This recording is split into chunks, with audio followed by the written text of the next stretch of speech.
pumasok lang kayo sa interview. Do your best. And then leave it there. If babalikan ka, good. If not, move on. Ang nangyayari kasi sa inyo, mga aspiring VAs, masyado kayo nagmamadali. I know naman, kailangan natin ng trabaho. We need to get hired. We need to survive. We need food. But it doesn't work that way. It doesn't work that way. There is no definite timeline kung kailan kayo makakahanap ng work.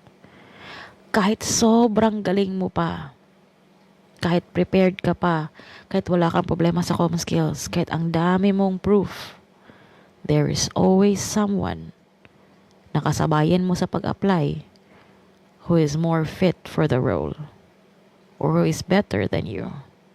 And number 2, hindi mawawala, hindi mapapalitan, timing. You just have to keep going. Use your interview experiences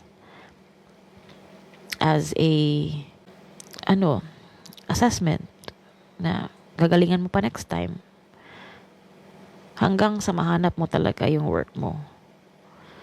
But then again, may isa pa tayong issues. Offer, low balls, red flags. Huwag niyong ipilit. Kung may makita kayong red flag, huwag niyong isipin na, sayang naman to kung di tanggapin. Ito na yun, chance na to, experience na to. Wrong. Ang dapat nating i-experience are clients that will change us, to become a better VA. Hindi yung maabuso tayo. Pa-interview kayo ng pa-interview. Mag-prepare kayo na mag-prepare. Mag-collect kayo na mag-collect ng offers. Piliin nyo ang the best para sa inyo. Huwag kayo mag-expect ha. Huwag kayo mag-expect. Submit kayo ng application. Kung magre-reply, goods. Kung hindi, go. Kaya ang nangyayari nga sa amin before, marami kaming client. Kasi hindi kami nag-expect. Bigla-bigla na lang sila nagsabay-sabay na dumating.